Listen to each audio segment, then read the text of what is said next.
Welcome back to the channel. So here's the nickel stock.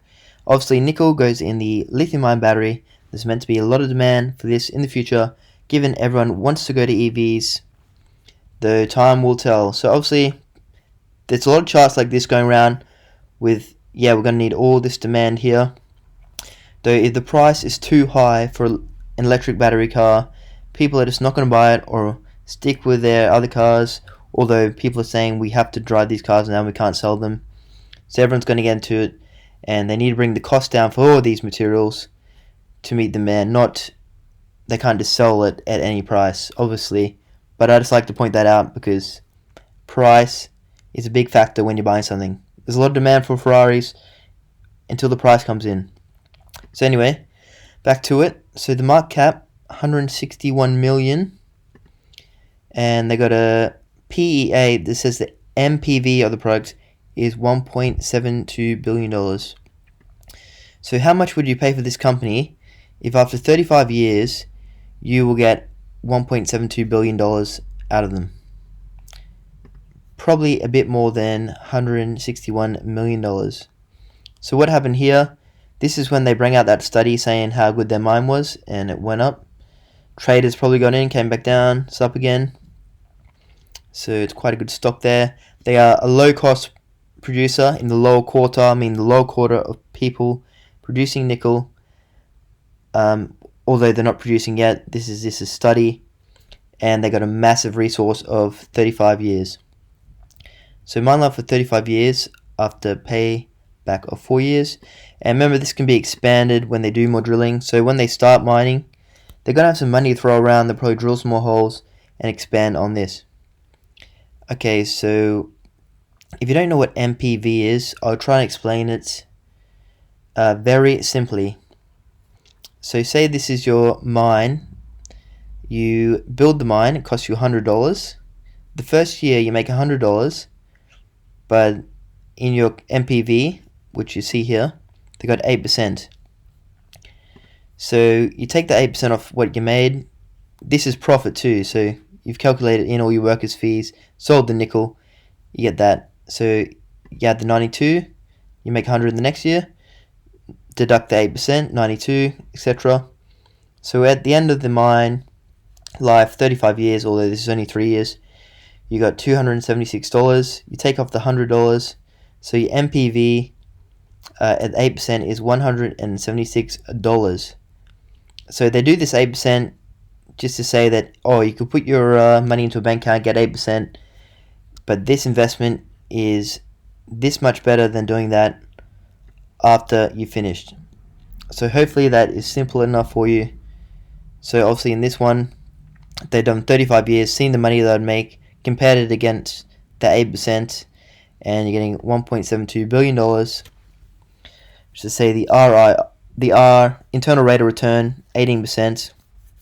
So compare this to other nickel companies, you'll see it's quite good. So you can easily type in any company you want. They'll probably type in NPV, and it'll probably have something showing you this. And I've done it with quite a few companies, and this one I see to like more than any other nickel company.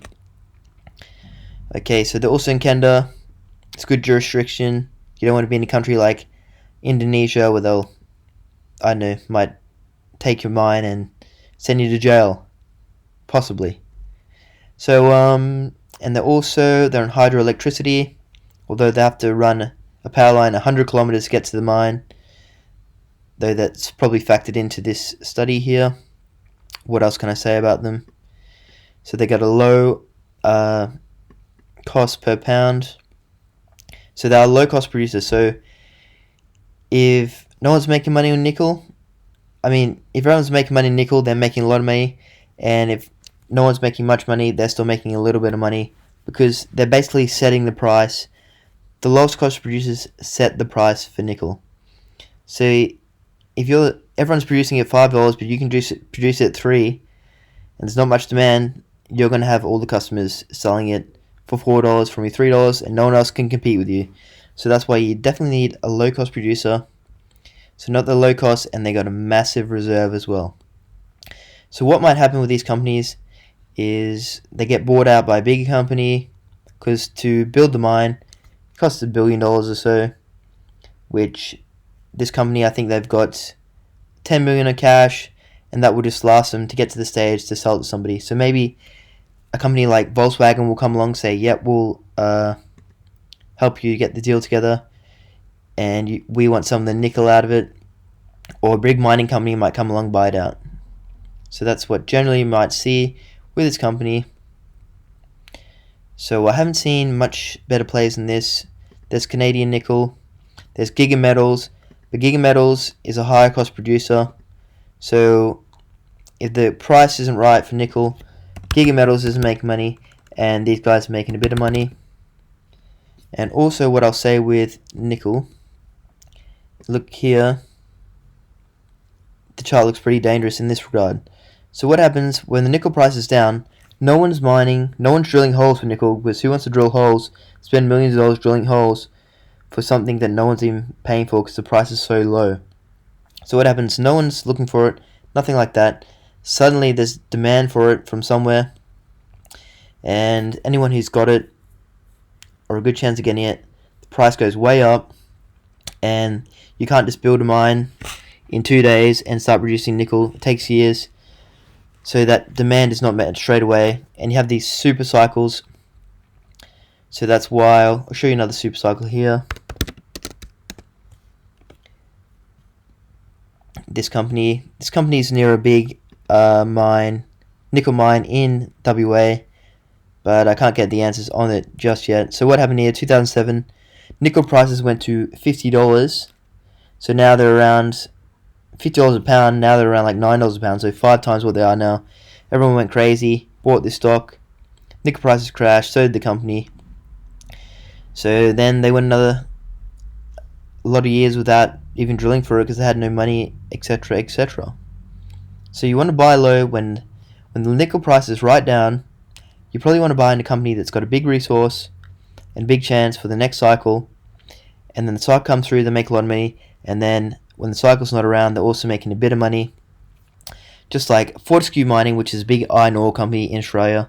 They're a low-cost producer, so they get by in the hard times, and in the good times, they're making billions and billions. Okay, so that's it from me. Do your own research in this one. I haven't bought in yet. I'm just going to sit on a bit because sometimes you wait a few days, you read something else, you think, damn, I wish I didn't buy that stock. And also the reason is, yeah, that's a scary chart, isn't it? But also it does look quite good. And also I'm not an expert on nickel, so there's more stuff to know. This is an ororite deposit, so they don't have to use chemicals to produce the mineral like other deposits, so there's a bonus there.